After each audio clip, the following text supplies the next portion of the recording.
Welcome to the Spiritist Companion Podcast. My name is Yuri Castro, and I'm your companion on this journey where we study, reflect, and put Spiritist teachings into practice. If you enjoyed this podcast, please subscribe, please follow us, and also share it with somebody else so we can spread the seeds of light together. In today's episode, we'll study one of the most profound, perhaps, and challenging chapters of the Gospel according to Spiritism by Allan Kardec.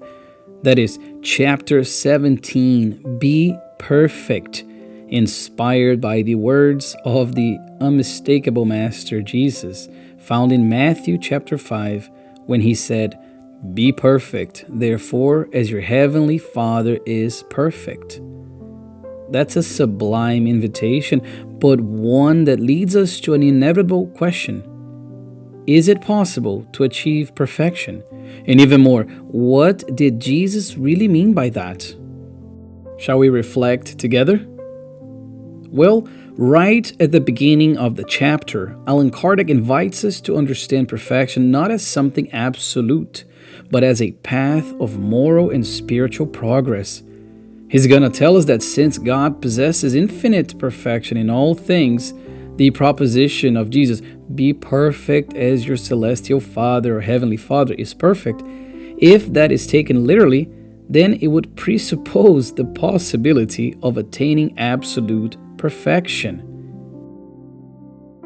If it were given to man to be as perfect as his Creator, then he would become his equal, which is inadmissible.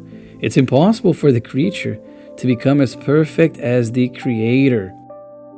But the people, Kardec is going to say, to whom Jesus spoke, did not understand this nuance, which caused him, Jesus, to limit himself to the presentation of a model and tell them that they must strive to reach it.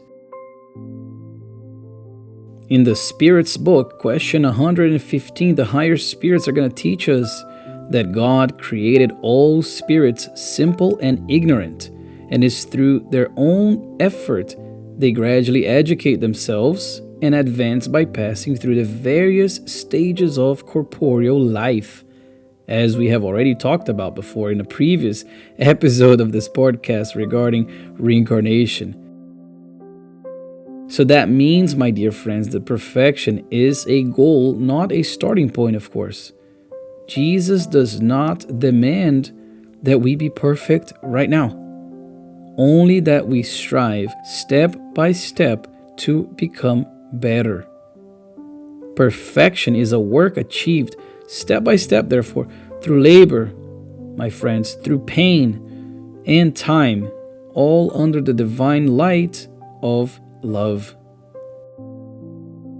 And to give us a better idea, Allan Kardec is going to continue in the same chapter by including one of the most, I think, inspiring texts in that entire gospel according to Spiritism, where he's going to talk about the good person. So he describes the model of someone who lives the gospel not just in words, but in actions. And I like that he said good person.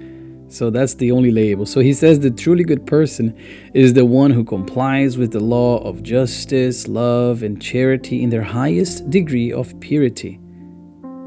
If they examine their conscience concerning their own actions, they will ask themselves if they have violated those laws, if they practice any evil, if they have done all the good that was possible, if they have voluntarily disregarded any occasion to be useful, if anyone has any complaint to make of them, and finally, if they have done to others everything that they would wish done to themselves. He also says that this good person deposits their faith in God, in His goodness, in His justice, and in His wisdom, and that this person has faith in the future, which is the reason to put spiritual possessions before those of a temporary nature.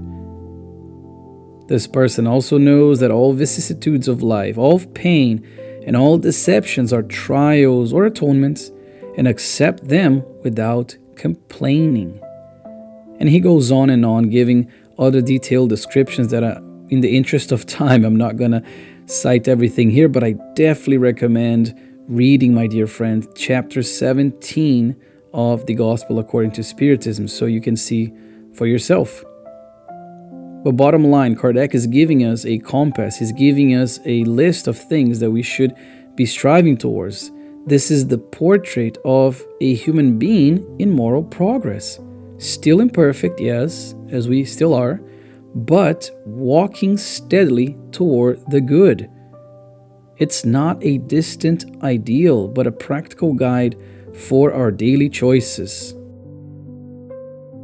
Because we know that spiritual perfection doesn't happen overnight. Many of us fight silent battles against pride, impatience, against envy or selfishness, but it's precisely this struggle that marks our progress, and having also the patience to understand that it's not going to come overnight. We're not going to go to bed one way and awaken the next day completely changed from inside out. Still in the Gospel according to Spiritism, the same chapter, chapter 17, Kardec is going to talk about this true spiritist. So now he's putting a more specific label for us who study the doctrine, for all of those who want to become better spiritists, better people. He says that this true spiritist is recognized by his moral transformation and by the efforts that he makes to overcome his bad inclinations. So he's talking about two different aspects here: moral transformation and the effort to overcome the bad inclinations. So selfishness, pride, envy, impatience, all those things we've already talked about. So even though these two things seem very separate, whenever we're overcoming or we're making those efforts to overcome our bad inclinations, we are progressing morally. Our spirit is progressing morally.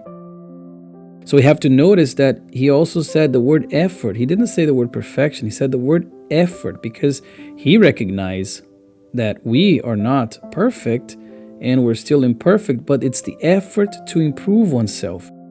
It's this daily effort, therefore, my dear friends, this sincere desire to improve that places us on the path of light.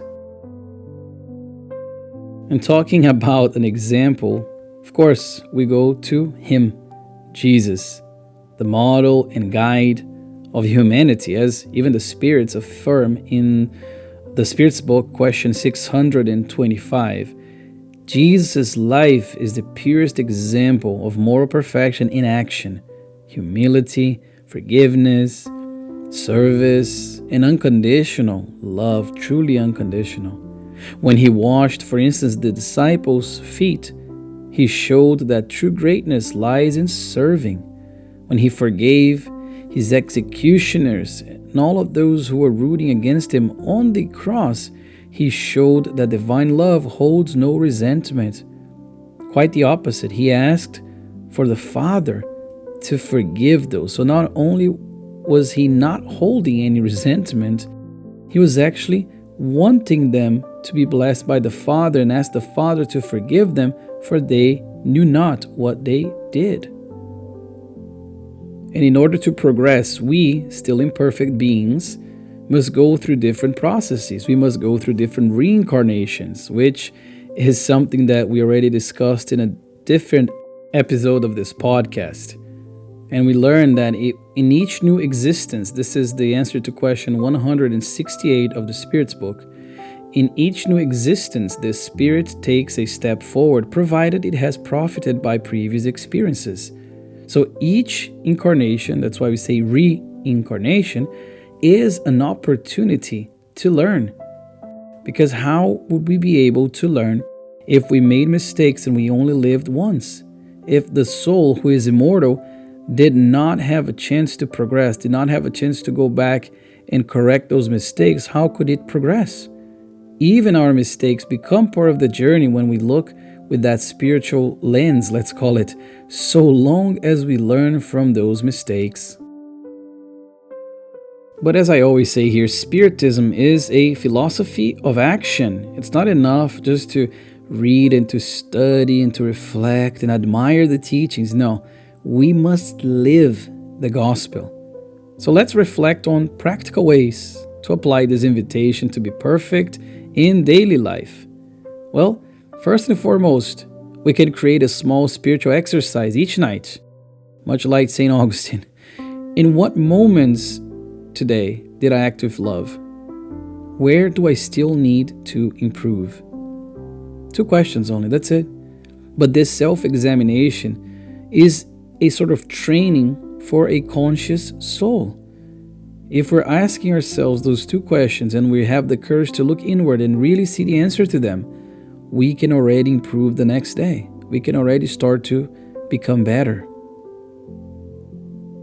And we have to remember too, perfection begins in thought. So one way to practice is in the way we think.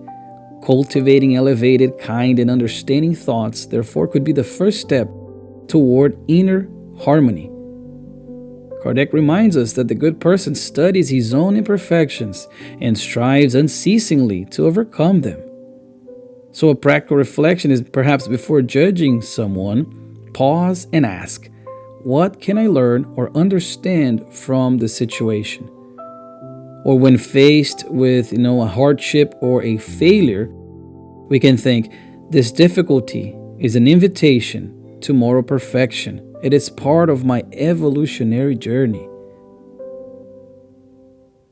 Moreover, also in the way we speak. Words are creative forces. They can hurt, they can heal, they can discourage, or they can uplift. So to be perfect, quote-unquote perfect in the gospel sense, is also to learn to use words for good. And that's why Paul of Tarsus advised, let no corrupt communication proceed out of your mouth, but only what is good for edification. So in here we can think that we can perhaps transform criticism into encouragement. So instead of pointing out faults, we can recognize effort and plant hope, and try to recognize and help that person grow from their mistakes instead of just criticizing and pointing out the faults. And we can also strive to be perfect in the way we act. Jesus taught the perfection of love through actions. Every gesture of patience, forgiveness, and service is a step on the evolutionary ladder. In that same chapter, we learn that the good person is kind, humane, and benevolent to all. So a practical reflection here perhaps is a simple act of kindness can have an immense spiritual power. So are we truly trying to do the small acts of kindness? Because especially when it's done with no expectation of reward, we can never truly measure the impact, the good impact that a small gesture, a small act of kindness can have in someone else's heart. We may be very much planting seeds of light in that person without even realizing. So my dear friends, to be perfect, as Jesus invited us, does not mean to be flawless. It means to be sincere in effort, constant in goodness, and patient in the journey. It means turning each challenge into a step upward, each pain into a lesson, and each relationship into an opportunity to love more. The true disciple of Christ walks with the motto of progress, slow but steady.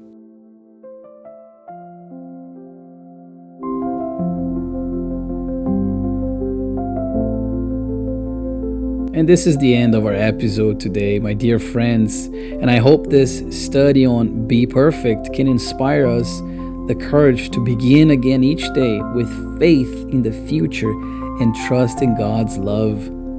So may we therefore walk a little further today than yesterday, loving, serving, and learning. So thank you so much for joining me today. Until next time, stay in peace, keep loving, and walk with faith. With fraternal love, your Spiritist companion.